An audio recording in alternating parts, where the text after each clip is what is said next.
shall we? Welcome to service this morning. It's lovely to see everybody's smiling faces. We are blessed with another beautiful day, although I have been assured that there is rain coming, which we wouldn't mind to drop off. So let's just start our service with a word of prayer, and then we'll get into some worship. Let's pray. Heavenly Father, we are so very thankful this morning that we are here together, Father, and that you have created for us a brand new day, Lord. Each day is fresh in you. Father, we thank you for our safety during the week, safety travelling, and we just are so very appreciative of the fact that you are there protecting us day after day, Lord, keeping us safe. Even when we get held up in that traffic or something goes wrong at home and slows us down, Lord, when we look back in the day, we can see that would happen for a reason, Lord, and that was you. So, Father, even when the traffic holds us up, Lord, we just thank you for our safety. Lord, we just pray a special prayer for those who are still on their way, Lord. Just keep them safe as they travel, Father God. And I thank you that we are able to come together as a church family to praise and to worship you, Lord. That we are able to still come in the open, Father God. But even if there comes a time, Lord, when we have to be secretive, Father, we are still going to give you the praise and the worship. And we will still serve you, Lord, to the best of our ability, giving all that you give us, Father God. We just invite you into our service this morning, Lord. Fill our church with your presence, Father God. Fill our hearts with us anew also, Lord. Each day you fill us, we just thank you and praise you for that. So, Lord, as we go about our praise and worship this morning, Father, I pray that we would sing each word as a worship to you, as praise to you, Lord, that we are so very thankful for all that you do for us, Father. And we ask all these things in Jesus' mighty precious name, Lord. Amen. Okay, if you'd like... Good morning. I'm reading today Psalm 130. Out of the depths I cry to you, O Lord. O Lord, hear my voice. Let your ears be attentive to my cry for mercy. If you, O Lord, kept a record of sins, O Lord, who could stand? But with you here is forgiveness, therefore you are feared. I wait for the Lord, my soul waits, and his word I put my hope. My soul waits for the Lord more than watchmen wait for the morning. More than the watchman wait for the morning. O Israel, put your hope in the Lord, for the Lord is unfailing love, and with him is full redemption. He himself will redeem Israel from all their sin.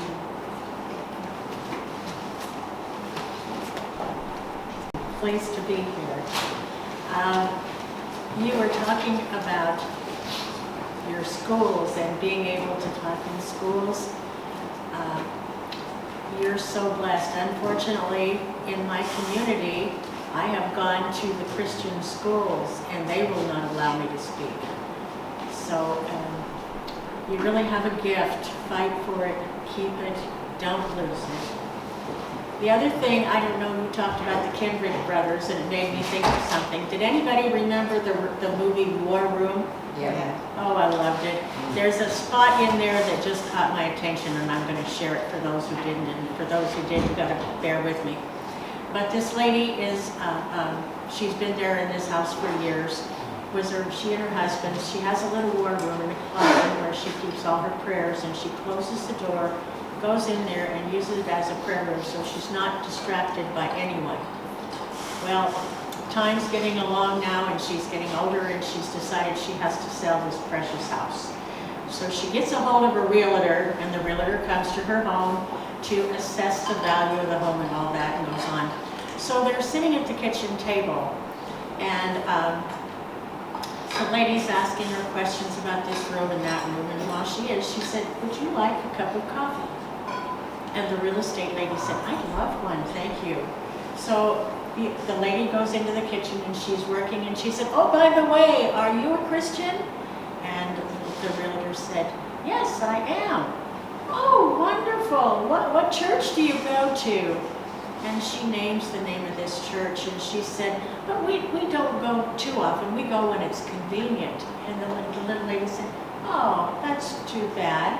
So she fixes the coffee and gets it all ready and she brings it in and she sets it down on the table. And she puts a cup before the realtor and she puts a cup down for herself and she sits down. The realtor's talking away and pretty soon she picks up her cup of coffee and she says, "Ooh, the coffee's lukewarm." The little lady looks at her and she says, "Jesus doesn't like lukewarm either." I thought it was a great line. Thank you for having me. I want to ask you a question. I'm about to expose probably the worst secret in my life. What is your secret? You're all sitting there in your Sunday best and you're looking smiley with your makeup and your hair fixed, but think back. Everyone has that one moment that, "I wished I hadn't done that. I wish I hadn't said that. If I could just take my actions back." And the enemy loves to let you think that it's okay. But down deep, as you'll hear in my story, he hadn't let me go. He was still reminding me that I was not all I should be because of that one or two things back in my past, way back in my past, that I think I have let go of. Search your heart today as I speak and ask yourself, is that one thing that I did, or the two things that I did, have I really let go, or do I still feel less value, less usable, less precious to him because look what I did back there. Okay, I'll start my story with, I was a florist and I had never been popular, never been happy, but never been pretty. And I had a chance to buy a floral shop, which I did. It was outside of Portland, Oregon, and it was 7 out of 7. It was way at the bottom. But I loved my flowers and I loved being a florist, and my husband and I purchased it. I worked hard, and before you know it, we were number 2 in the city instead of 1, and we were not a big building or a big fancy. We were just doing it by doing the best we could and giving people the best flowers they could and giving them good service. Well, I wasn't feeling too well, and my help said, "You're really grouchy. You need to do something." Well, as it turned out, I started vomiting, and they said, "You better go to the doctor." So I did. I went to the doctor and sat down, and he examined me and left the room. When he came back a couple minutes later, he said, "Well, congratulations, Kay, you're going to have a baby." Well, now I'm 39 years old, and I have 2 teenage daughters. The youngest one I adopted because I was told I could never have any more children. And my flower shop, I'd worked so hard, and I said, just responding with, "What am I going to do with a baby? I've got my flower shop, my girls are almost grown, I'm 39 years old." And the lady standing in the corner, and I won't call her a nurse, she said, "Okay, nowadays you don't have to do this." You know, words can be, just flippant words like that can make people's life change. We don't realize how powerful our words really are to others. I said, "What do you mean?" She said, "You can have an abortion. It's legal now, and it's fast, and from what I can see, it's still just tissue, and if we get to it right away, we can take care of that problem, and you can move on with your flower shop." She told me everything I wanted to know. I said, "I'll have to talk to my husband." So I went home.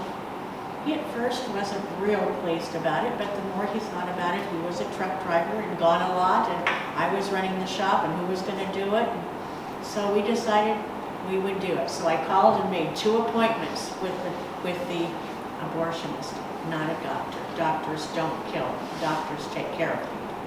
So if I say doctor, excuse me, he's an abortionist. So I went in for the first meeting, which was my counseling. Now, when you think of counseling, I'm sure you think of the same thing I do. You sit down, you hear the pros, you hear the cons, and you make the decision. Well, they put me in a little room with no windows, no plants, and a metal table, and I sat there for a few minutes. Finally, a lady came in and sat down. She said, "I understand you're considering abortion." And I said, "Yes." Without any other information, she grabbed the paper, turned it around, handed me a pen and said, "Sign right there and we can take care of the problem right away." That was my counseling. Now, I'm not blaming her. I should have known better. But she didn't give me any help or any truth either. So I signed the paper, and the following day, I came in for the extraction. I was in the dressing room, and I hadn't noticed that I was pregnant. I just knew I was sick. But as I was changing my clothes, I noticed I had a bulge in my stomach. And I remember standing sideways and touching my stomach and thinking, this is serious. If you're going to change your mind, you better change it now. But the girls are almost grown. The flower shop, what would I do? No, I'm doing the right thing. It's still just tissue. So I sat down and waited until they called my name. Then I walked down the hall and crawled onto their metal table. At that point, they give you enough that you are able to help push just like a normal birth, but they don't want you to remember any of the procedures. Well, I wasn't that fortunate. After the extraction of what they called the tissue, he walked up to the table and into the garbage can, and I heard a thud, and I knew it was my child. I would hear that for a very long time to go. When I went home, it was not the same. I had gone to church, sang in the choir, led the kids' Sunday school classes, sang some songs, but anything I could do. But now, God wouldn't want me in his church. I was a murderer. I had made a big mistake, and nobody had given me correct information, although I should have known myself. Well, I went home, and I would wake up in the night with cries in the night, and I would get down on my knees and say, God, if you could give me another chance. I know she was a miracle, a little girl, but if I could just please have another baby, I'd know you forgave me. Well, it wasn't too long after that he did give me another child, a beautiful little boy. And I believed that I was healed. He showed me by giving me a child which I shouldn't have had, shouldn't have been able to carry, but he'd forgiven me. But you see, this is where the enemy catches you. God forgave me the first minute I cried out to him after I realized what I'd done. And he said, Kay, it's okay. It was wrong, but I forgive you. That's God's amazing grace. But the enemy inside will tell you, you're not worthy, you're no good. Something's happened to you and it makes you feel less than you should be. Let me tell you, that's a lie from hell.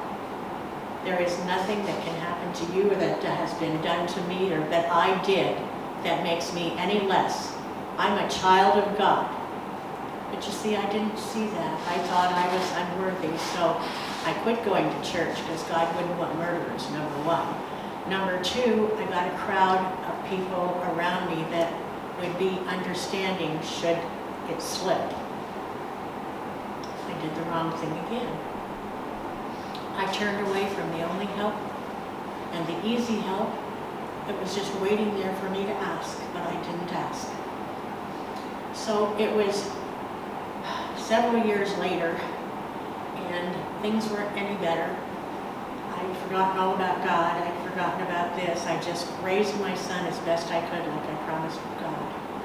But the pressure inside finally exploded, the one that I'd been fighting that I thought I was okay with. And I decided it would be best if I took my life. They had a good insurance policy on me. My son would be taken care of by my daughter and my husband. There was no need for me. There was no use for me. I couldn't go to church. The whole place would be a better place without me. So I took my son and I drove him to my daughter's house. And he was about 3 at this time. And so I said, I'm going shopping. Could you keep Brian for just a little while? And my daughter said, sure. She had a little boy that was about the same age, and they played together, and it'd be cool. So I put Brian out of the car and gave him a great big hug and kissed him. I said, you know, I love you. Don't ever forget that I love you.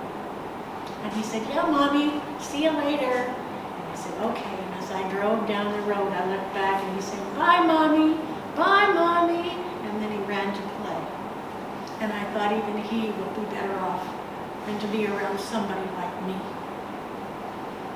I went to the highway. I was known as a fast driver. My other grandchildren, my grandchildren would sing to me, go, Gammy, go, Gammy, go, Gammy, go, because I was a fast driver and they liked it. So if I hit a concrete wall, nobody would think anything about it. The insurance would pay and they'd have plenty of money. My son would be taken care of. The whole world would be better off without me. Well, I don't know how many times I turned around and headed for that wall and I couldn't do it. I told myself, you're not even good enough to kill yourself, okay? You can't even kill yourself. What a piece of useless crap you are. And it only made things worse.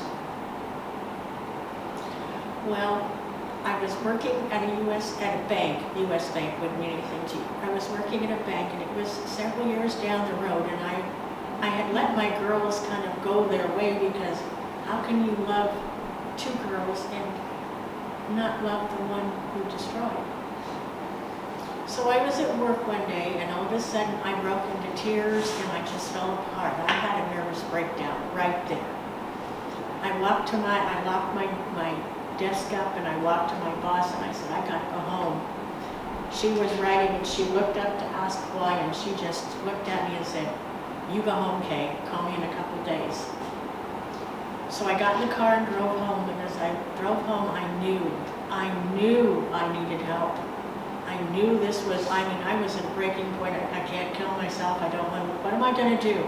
So I stopped by our doctor's office, our family doctor, who had not performed the abortion. I walked in, and the receptionist took one look at me and pulled me into the back room. And a few minutes later, my family doctor came in and sat down by me, and he put his arm around me and he said, Kay, what on earth happened? What's gone on? What's wrong? I've never said the word in all those years. And I stuttered and stammered, but I said, I had an abortion. And I thought I was okay, but I'm not okay, and I don't want to live. I'm nothing. I'm no good. Doctor, I don't know what to do. And he said, Kay, he said, I'll get you 2 or 3 different people to talk to, some psychiatrists, and you need to talk to them. They will help you. And I'm going to give you some antidepressants, and they will help you. And we're going to fight this thing through, and I'll be right by your side until it's over and you're back to where you should be. I said, okay. I went home and I didn't go to work for months. I tried the 3 psychologists. They had big degrees on their wall, but they didn't reach me. I couldn't, what they said didn't make sense. I don't know how, but there was a little pastor who had a small church just down the street from my apartment. God must have led him to me, because he met me and he said, you know, I'd like to help you. And I said, I'm beyond help. You don't understand. You don't understand. I'm a piece of crap. Nobody loves me. Nobody's going to miss me. I just want to get out of this world. I just want to go. I just want to go. And he said, no, let me help you. Come to my office. So I started coming to his office every afternoon because I was on major leave. I wasn't working. And we sat there and he talked about Jesus, and he talked about grace, and he talked about the cross. You don't understand, Pastor. You don't know. I voluntarily killed her. I didn't rob her. I killed her. How can can God forgive me for doing something to an innocent child that had no chance, no decision, no word in it at all? I just made the decision and I did it. I just want to die. I just want to go away. Please help me. And he kept pouring in about Jesus and his love and how much he loved me. And I said, he can't love me. But he did it day after day after day. And he wasn't gaining much ground, I can tell you. One day I came in and I sat down across the desk from him, and he sat there with his arms folded like this, and he was rocking in his chair. And he said, Kay, you know, we've spent several weeks together, and I really owe you an apology.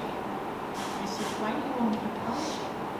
He said, I owe you an apology because you are a very special woman. I said, haven't you been listening to me? I am not special. I'm a piece of crap. I just want to get out of this. I just want to get out of the world. I just want to get away. And he said, oh no, you're special. I said, how do you figure I'm special? He says, because Jesus came, left heaven, all the beauty there was there, and came down here to walk in Israel through dirt and dust and rock and who knows what else. He was talking, and some people would listen, and some people mocked him. His brothers and sisters didn't think who he was. And then one day, they decided they would get rid of him. And they beat him like a piece of hamburger. And then they hung him on a cross and stripped his clothes. And then they fought over his clothing. And he could have said, I'm out of here. This isn't worth it. But he didn't. He stayed on that cross to the very, very end. And then he rose. And you're telling me that man on that cross was not enough for you. He died for everybody else and all their sins. But yours is not enough. I said, you still, I don't know how else to tell you, sir, but I don't deserve it. He said, no, you don't deserve it. That's the whole secret. God cried, when you cried out to God, he forgave you the very first time when you repented. But you haven't forgiven yourself. And only you can do that and release all that you've got bottled up inside you. And I said, I just kept saying, you don't understand, you don't understand. He said, let me tell you something. Do you remember when the ladies came to the grave where Jesus was buried, and there was an angel waiting there? Yeah, I remember. Do you remember what the angel said? Yeah. What did he say? He said, go into the city and Jesus will meet you there. Where's the rest of the verse? I don't know. He said, and the rest of the verse was, and go tell Peter too. Why did he do that, Kay? I said, probably because Peter was, said he would never deny Jesus, but he did 3 times before the crow crowed, whatever it was. He said, and he was cockcrowed, okay. He said, and he swore he'd never do that, and he did, and he was so ashamed. He couldn't believe that Jesus could ever forgive him, so he wouldn't have come. But the angel knew that Peter needed to be called specifically by his name, so that he would attend up in the room together with Jesus. And you see, he's calling you. He's saying, oh, and by the way, tell Kay, Sarah. Those words smacked me right in the face. And for the first time in years, I felt I might really actually have value. I went home that night and I could not believe what was going on. And I thought I was free. And I really was in most ways. However, you see, I had asked Jesus way back there to forgive me and to give me a child, and he had. And it was several years before I got a hold of the little pastor with the broken old Bible, not the ones with the scholarships on the wall. An old worn Bible and an old pastor who was dying of fourth stage cancer, and who told his family, "I'd love to spend my last few days with you, but Kay needs me more." And he did die just days after he finished talking to me and got me back on my feet. He said, I can't leave her. Her eternity is in jeopardy. And so he did. He stayed with me. But you see, God had forgiven me and showed me that he'd forgiven me when I asked him for another child. And I had thought I was all right. But you see, there were still signs. I went to church, but I sat in the back row. I never sang or gave solos anymore because there was still that little spot down in me that the devil had. That's why I'm asking you today. Have you completely let go of whatever it is you feel so guilty about? Are you sure? Because I thought I was okay, but I wasn't. I had not learned to forgive myself. And it was when I heard, "Go tell Peter," and the pastor said, "Go tell Kay," I knew I was free. My husband and I had talked about it, and we had decided that I could go back to the March for Life in Washington, D.C. I didn't know a soul, but I had contacted a couple of pro-life organizations, and I plugged in with one of them. We went back and we marched, and one day there was a table with all their brochures and stuff on it, and nobody wanted to work it. Everybody wanted to go to D.C. and see it. And I said, "I'll work it. I don't know much about it, but I'll work it." A strange lady walked up, had a funny accent, and she started asking me all these questions. You know, "Well, how did you do? Well, who?" And she said, "Well, would you consider coming to my country and talking? I don't know that anybody's ever spoken about it in Australia." And I said, "I don't have any funds, I don't have any abilities, but boy, would I like to come to Australia." She said, "Let's just keep in touch, shall we?" I said, "Okay," so we exchanged information. The next day, we were getting ready to leave to fly home. The night before, the lady and I, who were sharing a room, got down on our knees and were praying for our country and for the babies. And out of a clear blue sky, she said to me, "Kay, God just gave me a message for you." He gave you a message for me? I've never had one before. You gotta be kidding me. And she said, "No." "What did he say?" He said, "Go build stamina, for I have a journey for you." And she said, "That's all I got."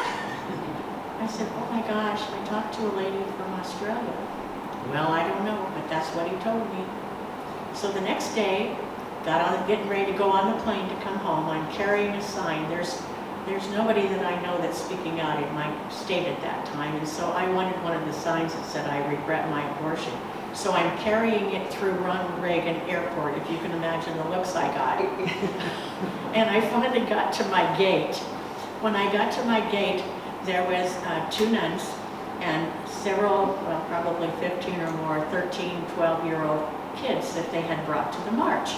And so she said, "That sign, are you one of those ladies that talk?" And I said, "Well, not yet, but I plan to." She said, "If I could shut these kids up and sit them down, will you talk to them?" And I said, "Sure." So I did, and then they called us into the plane. Well, after we got in, guess who sat next to me? It was this little nun. And we were talking, and I said, "It's wonderful you're getting these kids at 11, 12, and 13 to learn the truth." And she said, "Yeah." She said, "We do it every year. We're from Nebraska." I said, "Really?" I said, "Well, so you come here every year?" She said, "Oh, no. She said, "Last year we went to England. This year we came to Washington, D.C. And next year we're going to build stamina because we're going to Australia." God smacked me right in the head. oh my gosh, I'm going to Australia, but there's a lot of complications, but it looks like maybe God has plans. I went home and we had tried to rent a house for our family. Instead of Christmas presents, we were renting a big house, producing all the food, and we had all our kids and all our grandkids, and the guys went golfing, and the girls went shopping, and the kids went to the beach. And we were going to have a great time, but I was trying to find a house that was big enough. Well, I just got in the evening from working at the pregnancy center, and the phone rang, and this lady said, I think I have the room for you. And I said, really? She said, yeah. So I said, okay. What do I do? She said, well, you need to do this, this, this, and this. And I said, well, let me talk to my husband first, and I'll get back to you. And I said, oh, by the way, I have a couple of Yorkies, and they're very well behaved. Could I bring Yorkies up to the cabin? No, we don't allow any dogs or anything like that. They shed, they scratch, they pee, they cause all kinds of problems. And I said, well, mine wouldn't, but you know, I can't prove that. She said, well, let's see. Well, maybe we could make an exception or something. And I said, well, that would be great. I said, well, I take them with me when I travel, when I go places, and they're just fine. She said, oh, do you travel? And I said, well, not yet, really long travel, but, you know, yeah, I do. She said, well, what are you going to be traveling about?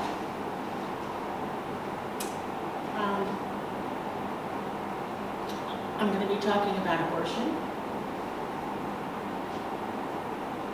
Hello? Hello, are you there? You talk about it. Not yet, but I'm going to start. Are you all right? I need to talk to you. So we met for lunch. And she told me all about hers. And she was so excited to have somebody. And I said, I've got a worksheet. I'll be over at your house every Thursday, and we'll work together on the worksheet. Because God wants you as free as I am, and you're not. And I'd love to help you, and you'll be my first victim. So she said, that works for me. I said, okay, I'll see you then on Thursday. I turned to pay the bill. As I turned to pay our lunch bill, and I turned back, she was right there. I said, Kelly, what's wrong? She said, how much does it cost to go to Australia? I said, I don't know. I looked about a month ago, but I think it was like $1,500 at that time. She said, you'll have your check by Friday or Saturday. Is that okay? I said, what check? She said, God just told me to pay your way to Australia. I said, you gotta be kidding me. She said, no, I'll have it in the mail to you by Saturday. I went home bawling my eyes out. God had made it so clear. I really was forgiven, and I could have been forgiven so long ago had I just let go of that little piece inside. That night, I laid down on the floor. There was a presence in my room I can't explain. I'm not used to this kind of thing, so if you're not used to it, believe me, I'm not making it up. It happened. I laid down on the floor in my bedroom, and I said, God, I can't believe you could forgive me. I can't believe that you'd actually want me, but you do. You have shown me that you forgive me. Well, God, I don't know where to lead, and I don't know how capable I am of being your servant for that. But wherever you want me to go, and whatever you want me to do, I will do it. And it'll never be enough to pay you back for what I feel right now, the way you have released me from guilt, the way you have trusted me to perhaps start sharing my story and go traveling and help other people with the workbook, help Kelly with the workbook. I said, God, I'm free, and you want me to be your servant, and I'll go where you want me to go, and I'll do what you want me to do. And I can never, never, never pay you back, but I'll do the best I can. Since that time, I have traveled 39 international trips. God presented money that I never had to ask for one penny. I hear these ministers saying, oh, he's going to take me to heaven if we don't get $3 million for the new building. No, I've never asked for a penny. It's always arrived before I left, some way, somehow. I've been able to speak at the White House. I've been able to speak at the United Nations. I spoke at the Parliament down in Adelaide. All these things I couldn't do. I don't have the ability. But when God calls you, He'll take care of you. If He asks you to do something and you don't think you have the ability, He wouldn't call you if He didn't know you well enough to know that you do. If He calls you and you say, I don't have any money, He'll provide. I can only tell you, it's been a ride I could never, ever, ever express to you. It's been amazing. This is my 10th trip to Australia. And I can tell you, I'm really glad to be kind of to my second home. But thank you for listening, and please, I want to show you one more thing. See these rocks? They're made of the same composite. The only difference is one's big and one's little.